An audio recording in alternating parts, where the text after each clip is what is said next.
Welcome back to another episode of Thanks for the Consult.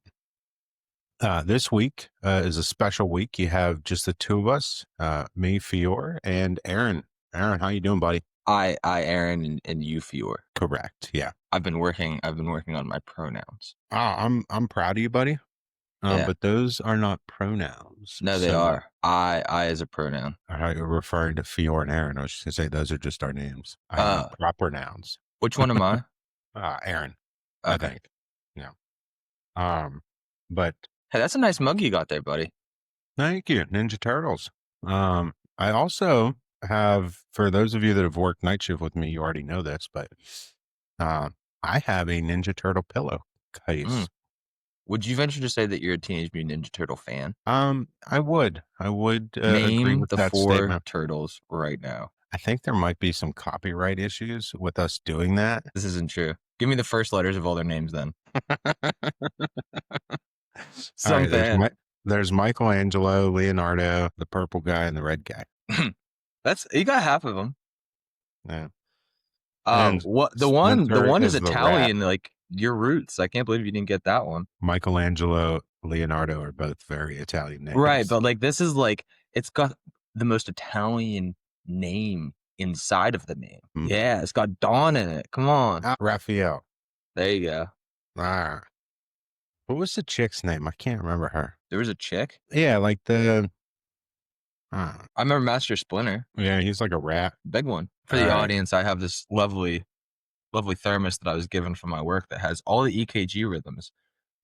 Because I think my boss might think I don't know how to read EKGs. And so he's like, keep this with you in the back of the ambulance. And then he has my name on it so nobody can take it from me. Or is that just to remind you what your name is? Maybe that's true. Yeah. That could be. April O'Neil is that girl that hangs around them. I've never heard of this. Absolutely. It's the girl in Ninja Turtles. She's like hanging out with them. I'm not going to lie. I think the amount of hours that you and I have spent watching Ninja Turtles is quite different. Probably. Yeah. What about Scooby-Doo? You a Scooby-Doo fan? Yeah, dude. Scooby-Doo slaps. Zoinks! Oink, we gotta get out of here. Scooby is my spirit animal. It's just always down to have a snack. That's your impression for the week from Aaron. Oh yeah. And he's always on a side quest. You know what I mean? He's never actually involved in the main mission. He's just like, and they always solve it. That's the best part. They accidentally solve it. Well, I think if these criminals would stop hanging around the food, right, Scooby and Shaggy wouldn't find them. That's kind of, I see why you like that character. I do relate to that. Like, that's how I just kind of get through life, is by accident. Good things happen to me whenever I'm just doing something else. Yeah. I mean, it's always fun. Certainly not replicatable with any consistency, but I mean, fun. They have a lot of episodes. They do. Yeah. But again, I hate to be the bearer of bad news. That's not real life. I thought that was based on a true story. No, I mean, you're telling me a crime-fighting dog that talks is not based on a true story? No. The part that is true is I think the fact that they smoke a bunch of marijuana in the van and then they're hungry. Allegedly. That makes sense. Allegedly. Is it alleged? Allegedly. I mean, we've never seen the actual, stuff. But... Yeah. Hey, so in throwback to previous popular guests that we've had, my father, Taylor. You want to tell everybody about what we did to Taylor this past week? I would like you to tell him, because I'm drawing a blank, to be honest. well, we convinced Taylor, my dad, of something that isn't necessarily true. Oh, yeah. So, so for those that don't know, Taylor works with me, and also he works as a dispatcher in the county that I work in a lot. And I was on the phone with Aaron, talking about God only knows what. And I was calling myself out of service. And so I'm like, hey, put me out of service, blah, blah. And, Taylor answered me on the radio, and Aaron's like, was that my dad? I'm like, yeah. So he texts him, and it was like, thanks for taking him out of service. And Taylor had asked if he was with me. Only in spirit was Aaron with me.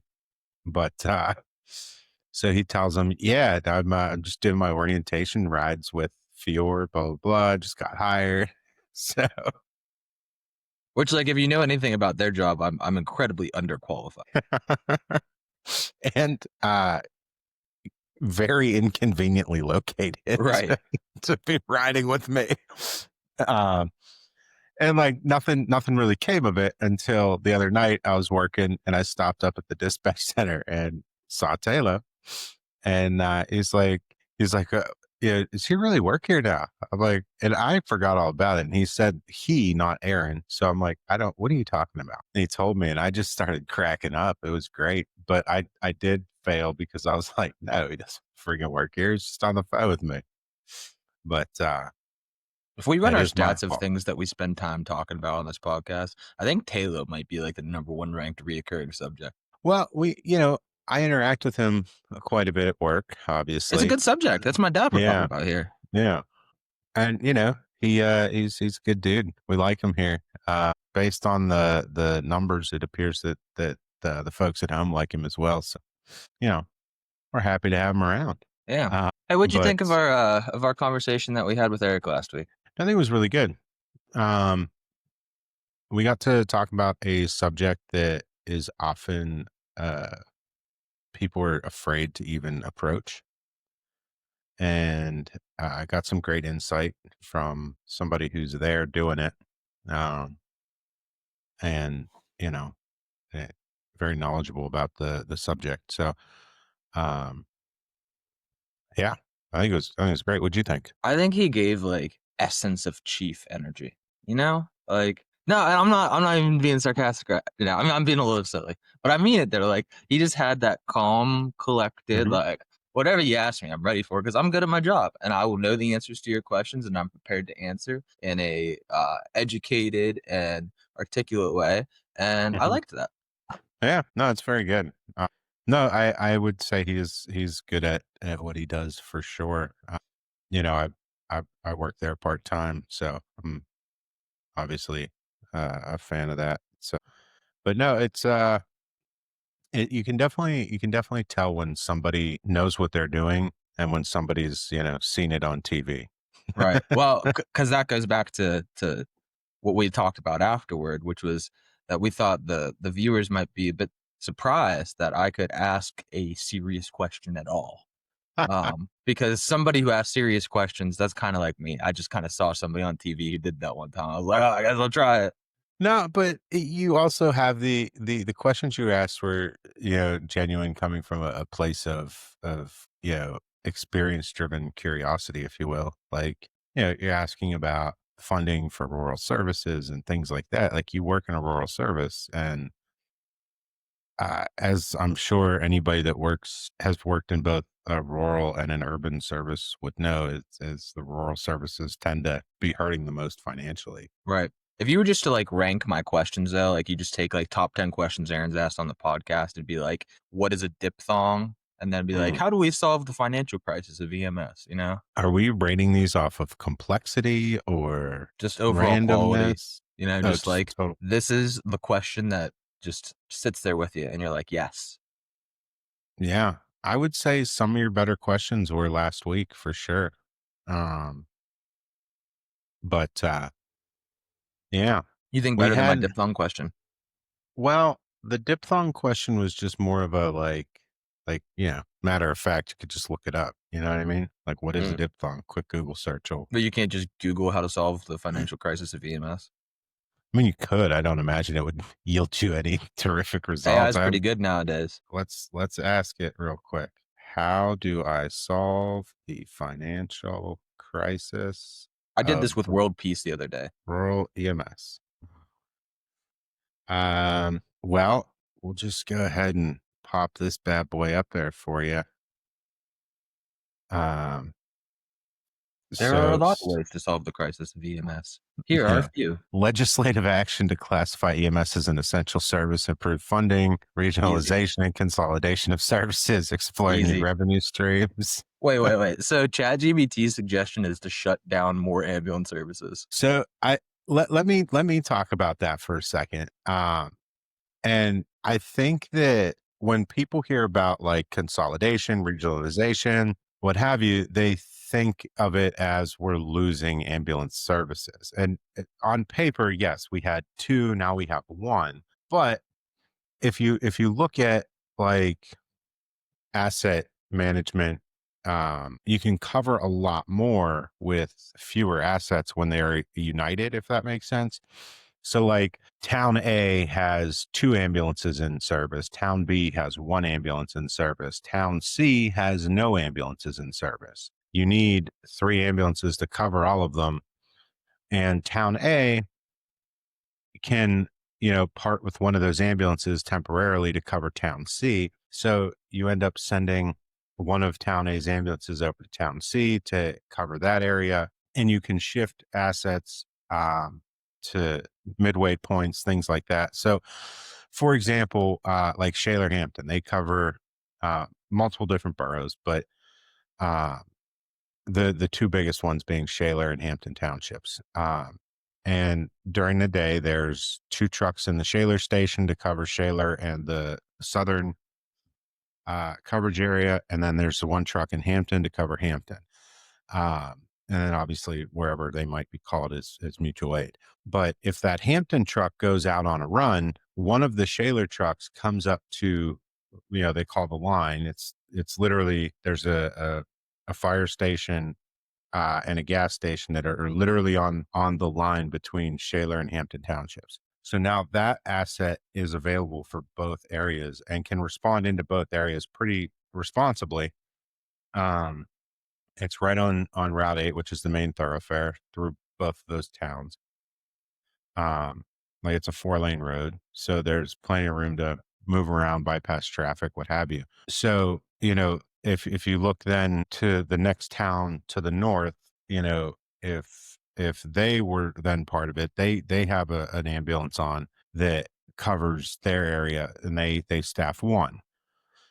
Now, if that truck's out of service, but it was part of this regional service, if you will, then another truck is going to move to a midway point, right? So you might move that truck that's covering these three boroughs into the center of the middle borough. But the way it sits now, you're not going to, if that truck goes out of service, like if that northern town that's not part of this service goes out on a run, it's not necessarily something that anyone's going to be thinking about because you're going to factor your coverage on your coverage area. Does that make sense? Yeah, I think that works more effectively for like metropolitan areas. But in some of the more Sure. rural areas, like where I work, um, I guess maybe not as much where I work, just because we do have a couple trucks on for both of our services, so usually there's enough coverage. But Hmm. like having one truck go down whenever you're spanning over a large distance, like Yeah. having that go down, it just increases the response time so much because the geography we have to cover is so much Sure. farther. But if you two were, united as one company, you lose, you cut your overhead significantly in your non-operational, non-clinical staff, right? You don't need two chiefs. You don't need two, uh, admin, billing people, whatever administrative help that you have. You don't require two of them. Right. Um, And then, you would also look at station placement as well, because my understanding is you have two stations fairly close together and basically Why don't we like pull up a Venn diagram? you're right here and you're both covering all the way out. So you might consider moving stations to respond more reasonably. But But then there's that increases your overhead a lot by moving stations. no, it increases. There's an initial capital expense, but it's not a permanent expenditure. Um, but ultimately, if you're the other thing is you have two stations within 10 minutes of each other, right? About 10 minutes, yeah. Yeah. To For be your fair, that's coverage, also where the population density is in that area. sure. But if you guys were one service, you could shut both of those down, open one larger station halfway between there, and provide the same response coverage out of one station, one set of electrical bills, one set of internet, one set of cable, one set of heating bills, water, all of that. So you cut expenditures down. Um, but again, without being intimately familiar with the geography and coverage area that you guys service, there may be a better way to do it, but in my experience, um, a larger service is typically able to cover a larger area, if that makes sense. I mean, you can move assets as needed, move people as needed, Right. um, and just provide a better coverage. And then this is going to be, a taboo word for a lot of our listeners, but when you have those days where you've got 6 trucks sitting around doing nothing, you can start picking up some nets in our facilities to offset those costs. How dare you? And you can do it responsibly, right? You can do it responsibly by not shifting all of your emergency assets out of service, or like, hey, the next available emergency asset is an hour away. You know what I'm saying? What do you think the appropriate relationship as far as obligation to take transports out of facilities are, particularly whenever you think of like emergency transports? When you say emergency transport, I think it's going from ED to ED or ED to surgical suite. Specialty, Yeah. specialty, or like cath lab, that type of thing. Yeah. Imminent birth. Cath lab, mid birth, not like, hey, we're going to take them down to this facility because, they need dialysis in the morning. So we're just going to Right. transfer them now. That's not an emergent situation. I think that's an emergency call. I think it needs to be handled. That patient's critical or acute enough that and need transferred to a higher level of care. Do you think it I should be legally required that whoever is the ambulance service that services the coverage area for the location of that hospital would just be dispatched as if it were a 911 call so that's how it's done in Allegheny County. before a Is phone call is made? Yeah, yeah. Mhm. So, the health system that is transferring the patient calls down to Allegheny County 911, says, "Hey, I have this patient. It's a 32-year-old male going from hospital A to hospital B because they got their arm lopped off. It's in a cooler. It's ALS. Needs to go now." They just tone out the services. So they start with whoever's coverage area that is. If they can obviously turn down the call if they don't have a unit available or they don't have an appropriate unit available. So they may have a BLS truck in service, but not, obviously that would be an ALS transfer. If they don't have that, then they can just say, hey, we're going to have to go to next two. We don't have an ALS truck. And then they'll go to the next one. But it's dispatched out just like a 911 call would be. Right. Yeah, Um, around here they call around, and it's yeah. not anybody's. Now, I mean, as a service, we have our own policy that if it's going ED to ED, but then that gets sticky, right? Because then, like, whenever they want to get a bed out from a small hospital, sometimes they're like, "Oh, well, we'll get them a bed in the ED rather than the floor," you know? So that's something that we can't control. I think at the EMS level, I think that's a conversation that needs to be had with the hospitals. And also, um, I don't know too many hospitals that will admit into the ED. I don't think you can admit an interfacility into an ED. Yeah, so I've never really understood that completely because it's like they'll call and they'll like say that they're accepting the patient to the ED, but at the same time it's an emergency room, so like they have to accept people, like whether or not they have beds or not. Correct. But so, and I'm not the best to speak on this. So please, if I misspeak, nobody cancel us. But something with JACO and EMTALA and all that, yes, they have to receive the patient, evaluate them, and provide life-saving care, regardless of insurance and, any of the, anything. You turn up, we take care of you, period. Once the patient is stabilized, they can then transfer them to an more appropriate facility or discharge them as needed. But they're already in the ED, right? So unless they're moving them to a higher level of care, and typically ED to ED is like, hey, we don't have a bed for them yet, but they're going due to this critical condition, i.e., we don't have a cath lab. This somebody got shot and turned up here. We've stabilized the best we can, and they need sent to a trauma center. But you shouldn't have your EDs sending out, we're out of beds and, this person has dental pain. So we're just going to get them a room at the bigger hospital down the road. Right. Like that Well, I shouldn't. think I think the middle ground there that happens to me a lot is like I'll be asked to take patients because the hospital in our coverage area has no trauma designation. Mhm. Um, And so we'll take them to a trauma center. There's a level 1 trauma center that's about an hour from us. Um, Okay. But regardless of the acuity of the injuries, most Hmm. of the time, since it's a trauma, it'll go directly to the ED. And like Yeah. I had one the other day where it was a patient who had fallen down the stairs. I was a guy in his late 60s, had pretty great health for his 60s. Um, Yeah. but he'd waited at home 2 or 3 days. He Okay. was on blood thinners. They did a head CT. His CT was good. No cervical spine considerations. He did Hmm. have T11, T12, and L1 fractures, compression fractures that they said were acute. Um, and he was in Okay. some pain, but clearly he had tolerated it at home for a while, right? Hmm. And was otherwise very stable. I wasn't doing any medications or any of this stuff. So like he went to the ED to be evaluated. Really, there's not a whole lot that that emergency department is going to do for him at that point. I mean, the referring Yeah. emergency department has done it. You know, I mean, they Yeah. did this imaging, they did the scans, they sent the scans to the trauma center. Like, really, what that Yeah. patient needs is a bed and like further consult to see, are we Yeah. going to need to do surgery? Is there anything else Yeah. here that, you know, they might have missed just because they're not a trauma facility, you know, that type of. Yeah. But I mean, that feels like a little bit of a waste of a bed in the ED. But I So have to drop what I'm doing yeah, because that's considered an it's ED to emergency ED. Yeah. transport. And I'm not saying that I'd minded doing that, but if another emergency comes in the meantime, and then now we can't handle it, it feels, you know, So here's the problem uh, with that. So ultimately, like it or not, a, f- a physician, maybe two physicians consulted, and they agreed that this should be an emergency trip. Uh, I do believe that a lot of hospital staff that set these trips up often don't understand or consider the ramifications on the 911 system when they do that, because in their world, they have too many patients, too few beds, just need to get them out, whatever it takes.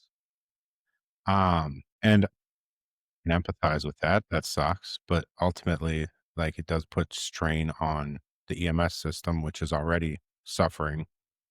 But that's why we have mutual aid contracts, things in place to handle those emergencies, which again, in a more regionalized or county driven service, you would have fewer issues with this type of stuff just because, all right, we know this truck's out of service. We need to move something to a midway point to cover the area better.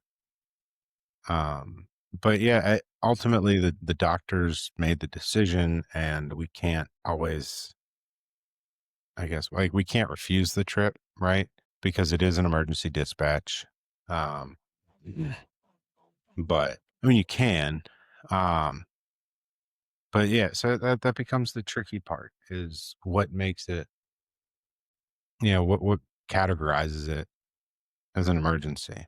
And I think that's a conversation that, our EMS leadership and command physicians and hospital staff need to be having. Obviously, our input should be considered, but I think ultimately for something like that to change needs a lot of people need to be aware of the downstream effect. right. I think And the other end of that that's like interesting too is, you know, how many taking a patient that's a little bit beyond your scope of practice because of a lack of availability of resources and an emergent need. You know, so like I think of a time that like my supervisor was at my previous service was debating whether he was going to send us to take a dissecting AAA. And I was like, what am I going to do for that? To be fair, yeah, what's, you know, I was kind of like, can you get critical care? You know, for no other yeah, reason than can you give them some blood on the way? Right. Like that's, yeah, I mean, there's not a lot you can do for a AAA other than surgery, but yeah. I mean, they there's have definitely some not a lot that I can do medications when I that can't can even help, give blood, but you know? yeah, yeah. So AAA is typically um, a critical care call for two reasons. One, there are some medications that can be given and monitored at the critical care scope to, it's not going to stop it, it's not going to fix it, but it'll buy you some time. Right. And two, every medical helicopter is typically critical care. They Right. go a lot faster than a ground ambulance. Now, obviously, weather considerations, if they're not flying, what have you, but like, unless there is an extreme reason that you cannot get that patient out by air, they should probably be going by air if they're dissecting Yeah. We have AAA. a hard time down my way getting air medical for stuff. I mean, air medical Yeah. is often not available for us, even when weather's Yeah. okay. It's kind of crazy, actually. Yeah. Um, Yeah. I mean, somebody needs to help with that? Because I mean, you're in an area where it is, needed. But do you I think mean, that do you think that's appropriate for, like, let's say all the ALS ambulances in the county are out doing ALS calls, and then mhm. a BLS crew gets a call for this patient, they're like, "We can't find a helicopter. We can't find an ALS service." Like, is there an expectation for them to say, "This person's gonna die regardless. Let's get in an ambulance and just try to get them there as quick as we can," or is that inappropriate? Yes and yes. I mean, it's inappropriate to, force somebody to take a call that they're not equipped to handle. But at the end of the day, that patient's going to die if we don't. Then I guess, we owe it to the patients to do everything we can. I also think that like some other things need to be taken into consideration. So we could consider grabbing a PHRN, somebody at the hospital, it's a PHRN to complete that BLS crew as an ALS crew. We could consider a rendezvous with an ALS service. You know what I mean? Because you're telling me in that 1 hour commute there wasn't another ALS truck to be found. You know what I mean? Like I there mean, wasn't. out here, depending on what direction you go, that might be true. Okay, but that's what I'm saying. Like there's. I think we need to do at every level. We need to do everything we can within our scope of practice to help these patients. And a diesel bolus, i.e., drive really fast, is in the EMT scope of practice. I For think of, like dissecting AAA, ultimately they need bright lights, cold steel, and they don't have that at the hospital they're coming from. They need to get to a surgical suite somewhere. They can handle it. Speed is the best thing that you have. See, this is why Um, I feel like it would be better to have an infrastructure of, like, for all hospitals to be accredited, you would have to have some basic, like, maybe not a full cath lab, right? But for mhm, something that's like emergency surgical, you should have the equipment available to be able to perform some of these procedures and be able to bring a physician in rather than having to try to get a patient out, right? Because the hospital could do a better job of giving blood products and stabilizing in the hospital than an mhm. EMT could bringing that Well, patient between hospitals. so I'm pretty sure every ED has blood or access to it. Blood, right, but, like, Yeah. equipment and stuff to be able to perform an aortic Yeah. dissection surgery is a different story. So let me ask you this. Would your community benefit more from having a lower accredited hospital or no hospital? I mean, lower accredited for sure, yeah. And that becomes the problem, right? Because all that costs money. Neurosurgeons are expensive. Cardiothoracic surgeons are expensive.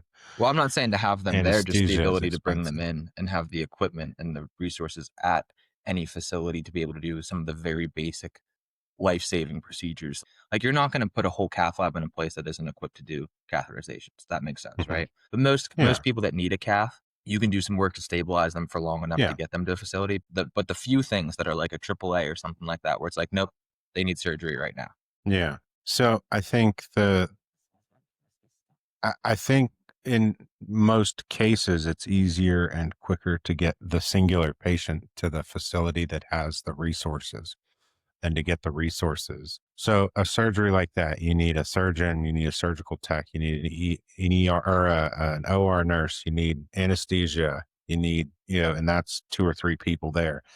You need somebody to register the case you need somebody in central supply to get all the sterile stuff. And I'm sure I'm missing several steps in this process, but um, there's just you need minimum 8 to 10 people brought in to get 8 to 10 people into a facility. In most cases you're probably better off sending that one patient to the facility that has these 8 to 10 people already there. Plus a lot of service or a lot of hospitals have like on call stuff. So my wife used to be an OR nurse at the children's hospital, and they had like a 30-minute call time or something. So when she was on call, if an emergency surgery came up, they'd call her. She had 30 minutes to be in there, in the hospital. Um, but obviously, traffic exists, vehicles don't start, what have you. So, like, Needs a blue whacker light. yeah, no, I mean, she never had issues getting in, but like things happen. You know what I mean? So it's not even a guarantee, but Wouldn't that be great Well, though, getting pulled over by a cop and being like, "Excuse me, sir, I'm actually speeding to go save a dying child. You want to come verify? Follow me to the hospital." right. Prick. Wow, you got some anger issues today. But anyways, but all that takes time. So they have that 30 minutes. If you're a half hour or you're an hour to that facility, so that gives them the 30 minutes they need to get in and the 30 minutes they would need or more to set up for the case. So by the time the patient hits the door, they're closer to being ready for surgery. In a perfect world, every hospital would be equipped the exact same. It could handle trauma, neurology, and everything in between, cardiology, and they just money drives everything, man. Level 1 trauma centers everywhere. New legal mandate. Yeah, that would mean less hospitals, unfortunately. I think. So change Yeah, the subject. yeah. How was your presentation, buddy? I won. I thought you did a really good job. I appreciate it. It went well. There was some weirdo kept asking questions about the podcast. Yeah, that was me. It was, yeah. No, Yeah. it was good. I liked it. It started some conversations that I think needed to be started. Um, we went to there was the meet and greet afterwards, and a lot of those conversations continued, which is good. Uh, Have we talked about this at all on here? vaguely, Well, I Fiore think did his first big time presentation at an EMS education conference I at the did. Cranberry Blitz. Shout out. Hmm. Yeah. No, so I did a presentation on um, how we in EMS tend to eat our young, and um, you know, the presentation was entitled "We have the best job in the world. Why are we shooting ourselves in the foot with the next generation?" Um, And you targeted me the whole time. mm, you had a guilty conscience, I think. There's a difference. Some snacks were handed out, Mhm. so In an auditorium where we weren't allowed to eat or drink. Yep. I also drank my Pushing water boundaries. the whole time. Yeah, you're pushing boundaries. That's me. I'm a trailblazer. What can I say?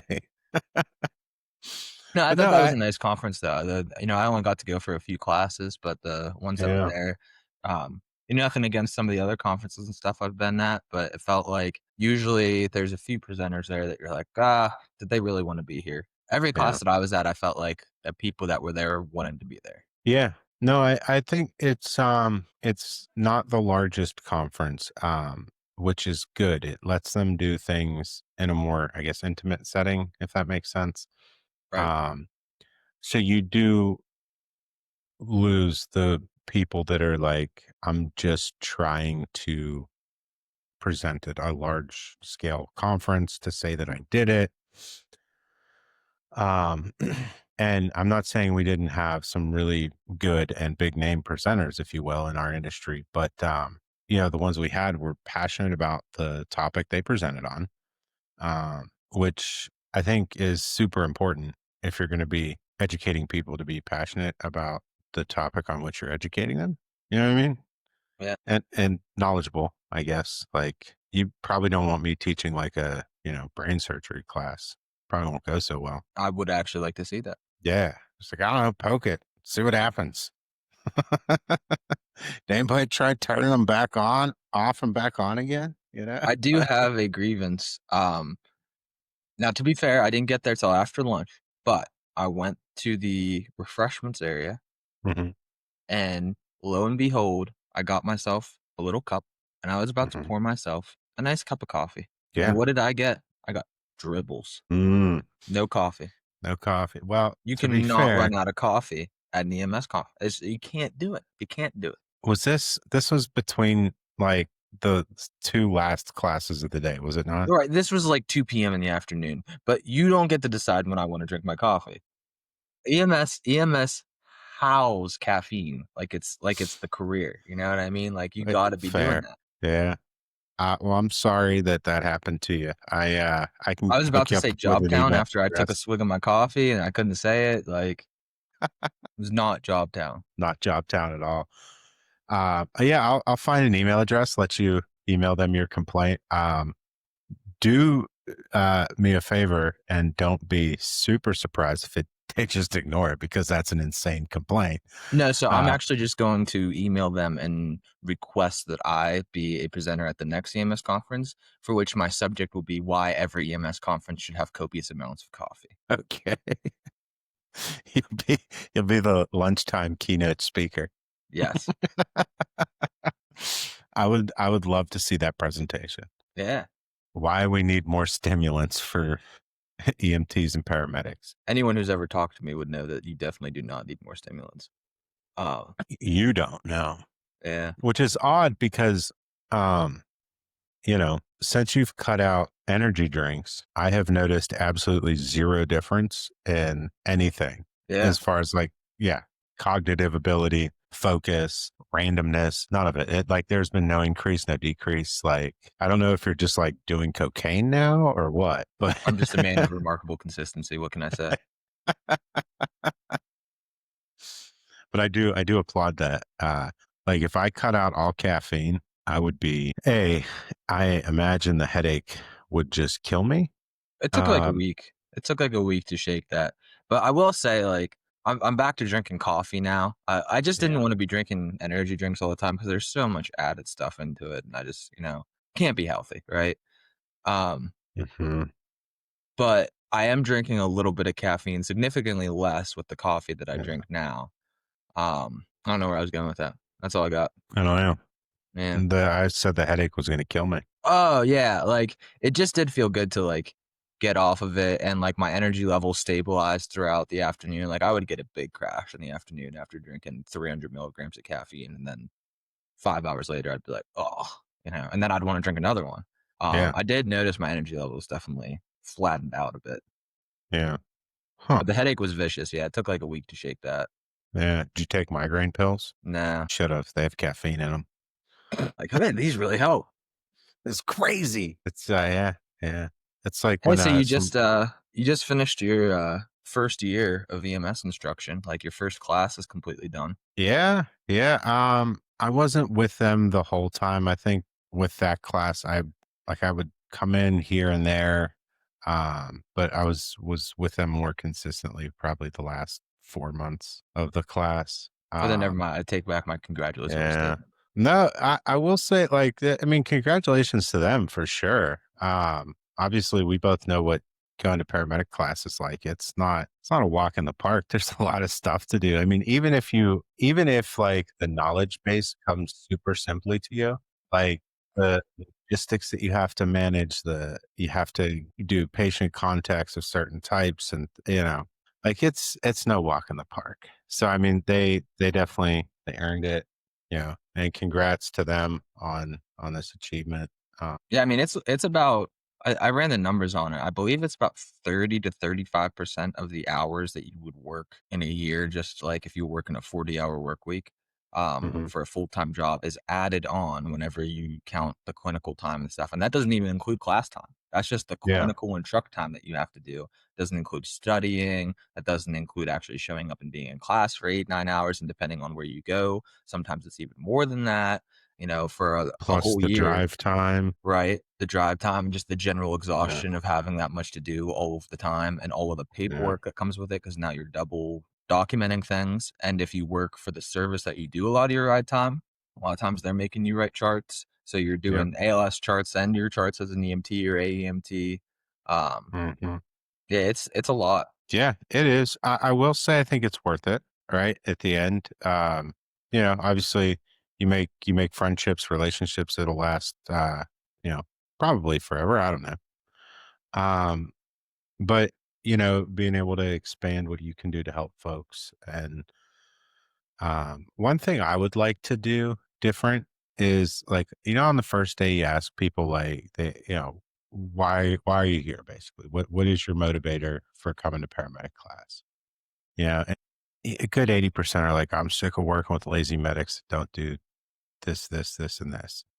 Right. I'd like to talk to them on their last day of class and be like, hey, don't forget why you started this. Right. Yeah. Is that what And most then people say, actually? yeah, they're sick of watching medics downgrade shit inappropriately or not provide the highest level of care. A Huh, lot of them one of the biggest complaints I hear is that they're sick of watching people in a lot of pain and the medics won't medicate them Right. because there's too much paperwork. Um, which, if that's you, yes, I'm calling you out directly. You are lazy and you should get out of the field if you refuse to medicate horrid pain because it's too much paperwork. um, we can talk about it if you want. You won't change my mind.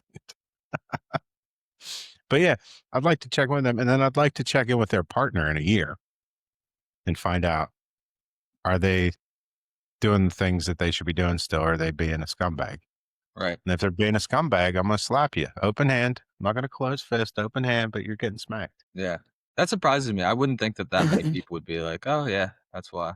Yeah, I mean, I think you're a lot of on people would just be like, "Pay raise, more nah, responsibility, get to do the cool stuff." yeah, I think people look at how much work is involved with becoming a paramedic and realize, for the pay raise may not be the best motivator. You know what I mean? Because like I said, it is a ton of work and time, and you know, Well, the and best way it. to motivate Yeah. yourself to do something is to have, and this is just psychological literature, like, is to have something positive that you want to achieve and to have something negative you're terrified of having happen, right?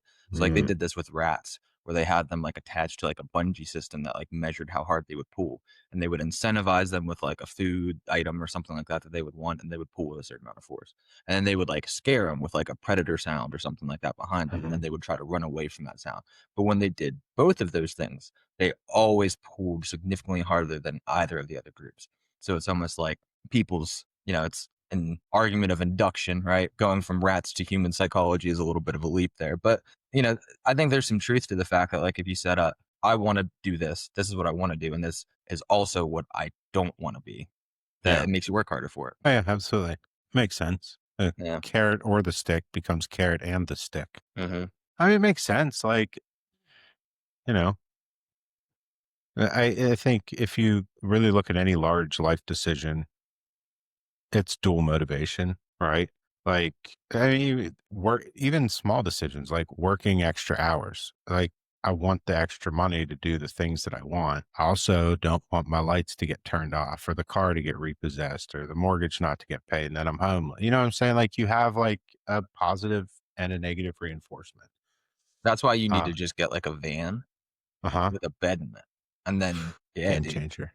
Just Yeah. consolidate. It's like the EMS service thing. When you consolidate things into Mhm. one place, Yeah. overhead goes down. No, it does. Yeah, no, I agree. However, I will say, Women love it too. yeah, no, I'll get you my wife's phone number. You can run the idea past her. Yeah. Like, do you know how sick it is to be like, meet a girl at a bar and be like, "Hey, you wanna come crash in my pad?" And she's like, "Yeah."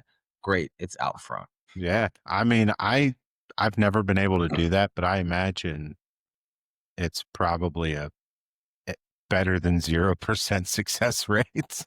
It's worked. I'm sure it's worked before. That's something that I heard, I think I heard a comedian say one time that I thought was just absolutely true, is like, how many guys are out here doing stuff with women because one girl told them that it worked one time? And, like, No, yeah. if I were a woman, I'd be out there, like, looking for things that absolutely do not work and telling a guy, like, "I love that you did that," just to see if they'll, that's their move now. They're going to use that same move, that same line, that same whatever for the next Yeah. 30 years. And then they're going to be like, well, it worked one time. Yeah. Well, so I have another theory that like a lot of women tell the men that they're in relationships with, like that they love this thing that they do, this characteristic, this whatever hobby they have, uh, knowing full well it's like severely unattractive to all women as like a like protection instinct. So they're like, yeah, no, Uh-huh. you just keep it up. That way nobody steals their dude. You know what I'm saying? Right. Like, Right. I don't know. Like, I love the fact that, you, I don't know, collect matchbooks. You should talk about it all the time. like, they're just equipping their dude with like chick repellent is like a survival instinct, I guess. I don't know. Yeah, that's I, that's third I eye type can't of stuff prove right it. there. Yeah. Yeah. But then they like, cause then like when you get married and you've been together for a while or whatever, it's like, why do you do this? It's so annoying. Like, you used to love that I did that. Well, Hmm. eh, Did I? that's yeah. Or is that just like fending off all the other women? Like, Yeah. I love to see a woman manipulate somebody. You know what I uh, mean? There's just like I don't. there's just like a level of expertise that they have when they do it that I'm just like, you know, I don't approve, but Uh-huh. the effectiveness, just like, man, they made it look so easy, you know? Yeah. That is an insane notion. I Right. would like you to like, Just game recognized game, I guess. I think maybe, however, we should consider locking you up in a tower, perhaps away They from the tried general it. population. They tried it, didn't help. Yeah. Like that's serial killer level thought process, bro. I don't think that's serial killer level. I just like, the fact that you are able to execute a game plan Mhm. on somebody else that works on their psychology according to your plan and are successful on a pretty regular basis. Like, Uh-huh. that is impressive. I am impressed by that. Okay. So it's the logistics of it or the planning, I guess, and the execution that you respect and not the sadistic nature of the plan. Well, it doesn't always have to be evil. Like sometimes you need to trick somebody into doing something to help themselves. Okay. Like, I think most women would maybe not most. I bet a lot of women would agree that the best way to get a guy to do something is convince him it was their idea. I think that's a general psychology rule. But that is manipulative, right? And I Yeah. think the word manipulation, this is going to be a hot take. I think the word manipulation has this really strong negative stigma and connotation to it because of the ways that you can negatively manipulate somebody. But you can Uh-huh. also manipulate somebody positively, Can you? right? Like, if you're wearing like the ugliest fucking like shirt all day long, right? You're wearing the ugliest shirt, and I'm just like, Fiore, this shirt, like, but you just won't hear about it, right? And I know if I Mhm. tell you that you're just like, no, I'm gonna wear the shirt, but like, you're also trying to pick up a lady. Let's say you're not married and you're trying to pick up a lady, and you're wearing this ugly shirt, and I'm trying to help you out, but I know you're not gonna listen because you're one of those guys For that, the record, this is all hypothetical. right? But I might be like, Fiore, I think you look absolutely awesome in this shirt, right? Yeah. And like get you to do something different. Wait, but is that manipulative? Because I do look good in that shirt. Well, it's more just that you look really bad in the other shirt. You know what I mean? It could be any other shirt, you know? Or maybe I'll be like, if you wear this shirt, you'll win $1 million. You know how you lie to someone? No, I don't. Typically, that's part of my uh, neurodivergence. I'm not real good at lying to people, Mm. even when it would probably be better for them. Right. Yeah, I think we have this misconception in our culture that like, there's an expression, the truth will set you free. And there is something to be said for being truthful and living honestly, right? I agree with that.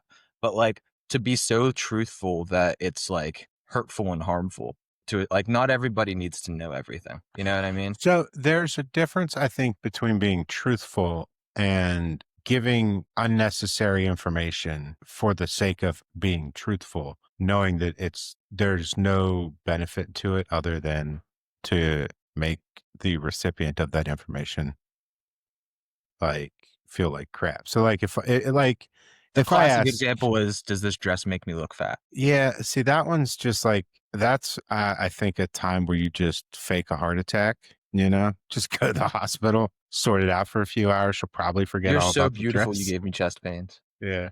No, I think that so there's a way to answer a question, like you said, that's not, you can be truthful without being vicious. And I think certain people that are like total a-holes, like they're like, I'm just being honest. No, you're going out of your way to be a dick. Like if I see you and I'm like, man, that outfit makes you look real not good. You know what I mean? There's no benefit to me going up to you and be like, Aaron, you look like a schmuck today. Go change. To be clear, I will do that to you just because like, Yeah. you're my homie. That's how we act. But like if like my wife or daughter was wearing something uh that was less than flattering on them, I would not go up to them and be like, you look like shit, go change. You know what I Right. mean? Unless my daughter's trying to wear like clothing that is not appropriate for her age. And, then I'd be like, nah, not leaving this house dressed like that. Get back upstairs. I love when people try to be like manipulative, but they're really not clever about it. So Yeah. like they want to say something mean. So they'll be like, no offense, but, and Yeah. then they say something incredibly offensive. It's like, okay, you don't get to just say no offense in front of it. And then Yeah. now all of a sudden I don't have to take offense. Like, it's still Yeah. offensive and uncalled for. Like, Anytime somebody says like no offense, that's like one of the most offensive things you'll hear, or not to be racist, and then uses every racial slur that they can right. think of, or just like incredibly That'd be like ignorant if I said no stereotype. pain and then just absolutely like balled up my Yeah. fist and punched you in the gut and then was like, oh, Yeah. I said no pain beforehand, so you can't feel pain. Like, Yeah. No, not to hurt you, but, and then just knock you out. right. Yeah. No, you cannot just offset terrible behaviors by just like saying, Qualifiers. yeah, like, come on. I'm a It's jerk, like, but that's how I am. yeah, not to be a dick, but Aaron, you look awful. You know what I mean? Hey, Like, well, you are one, so yeah, yeah. Two things can be true. So, no, I agree. You can't just use a negative, I guess, disqualifier or qualifier and then say the most hateful shit you can think of. Like, yeah, but I said not to be mean, not to be a jerk, which, boils down to people suck, right. you know? I will say, I think that like doing this job, my tolerance for what like I would judge somebody about has completely changed. Like Okay. before, what I'd be like, oh, like I don't agree with this or I don't approve. Like, because there's something to be said for the fact that like we're in the back of an ambulance with a patient, right? And they're in a vulnerable position because they're, talking about their health and stuff like that in a very intimate way. And a lot of times, they don't know who you are and they don't think that they're ever going to see you again. And they're already being very open, disclosing a lot of personal information. So Oh, yeah. sometimes, especially if you have a long transport, they'll just toss it all on you. They'll just let it all Yeah. out. And you're like, whoa, like, okay. And they tell you Yeah. the craziest stuff. And you're like, I didn't ask about any of Any of that, this. I just any of wanted to know this. when the pain started. Right. Yeah. Every time you ask somebody, like, hey, so, how did you, hurt your back? And they'll be like, well, it was 1974, a cold and windy morning. Yeah. The wind chimes were loud. Like, Yeah. See, I always get like the crazy family details, like, my daughter's a hoe, my son's an idiot.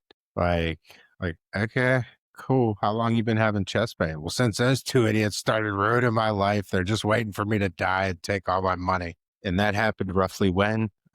Like, I like to try to jockey for like will position. So I'll be like, well, if you don't like them, yeah, maybe I could be a beneficiary. you might think about the nice young paramedic that took great care of you. Right. And listen to your crazy story. Yeah. I love it when somebody tells you a story where they are like, isn't it crazy that this person did this thing and they're clearly in the wrong? Like, Oh, yeah. and then you're just Yeah. like, yeah, that person is the problem. Yeah. Like, can you believe this person punched me in the face? All I was going to do was stab them. My favorite is like dementia patients who are like, I hate my family member. They just want the worst for me. And I'm like, yep, they're the problem. I'm going to get you away from them by taking you to the hospital. How about we do that? And they're like, great Yeah. idea. Uh-huh. Dude, I've taken many a patient out of a facility where they're they don't have mental capacity to refuse, unfortunately. Don't necessarily have a need to go, but the staff's insisting. It's like, listen, and they're like, I hate them, their ass. You're right. Let's get away from them. We'll go hang out at the hospital, get you lunch there. We'll check you out, There's get a some break. true like Bacon. heroism that happens like with family that takes care Yeah, of a dementia like family member. Cause there's sure. a point where they get super resentful and mean and they can't even help it. But they are so mean to that primary caregiver that it's just Yeah. like if I had someone talking to me like that, I would commit elder abuse. Like I would murder them. Huh. Yeah. Well, maybe, hopefully, you don't become primary caregiver for No, I won't. somebody. I won't do Yeah. it. No. Yeah. Yeah. Huh. I don't know where to go from that. I would murder an old person that I love so dearly because they've sounds like come in there. sounds like a great name for the podcast. I would murder an old person. I don't know. I feel like people might see that and be like, I don't know. We should watch that one. Uh, we'll find out, I guess. All attention is good attention. Nope. Nope. I'm gonna write it down. I would murder an old person. Hmm. Uh, That sounds like a confession. I'm gonna pull that. I'm gonna clip you saying that, and then luckily, I'm the one that edits these down. So, that's a good point. yeah, I am gonna put that in quotes though. Okay. um, but yeah, I think so far we've had some really good guests on though. Um, over the course of the whole journey that we're on here. Um, Big things to and come. yeah, we've got some big people. Not like me, big, like just like Before we teased President Trump, that's still on the table. um, yeah, I guess. Um, Like his edema-filled legs are under the table. Doing the podcast is on the table. Did you not see that? no, I did. They were like, he's 70 and has very normal health for a 70-year-old. In fact, better health for most 70-year-olds. Right. But like, he's not as healthy as a 20-year-old. Did you see they were like all the Correct. bruises on his hands? It's from aggressive handshaking, and I was like, well, maybe That's not an that. aggressive handshake, but Right. I don't know. He's on aspirin, I guess, and is he on a blood thinner? I don't know. Probably. Either way, I don't care. Why do we in this country put so much effort into trying to find any reason to hate any president ever? Well, it's because it's all And their fault. I guess I feel like also if people took some, personal responsibility for their actions, you know what I mean? Or some Like, Valium. wow. Yeah. Yeah. Both? Is both an option? It might be. Well, we were discussing the other day that I would like to do a pilot study where we force people to do ketamine. Yeah.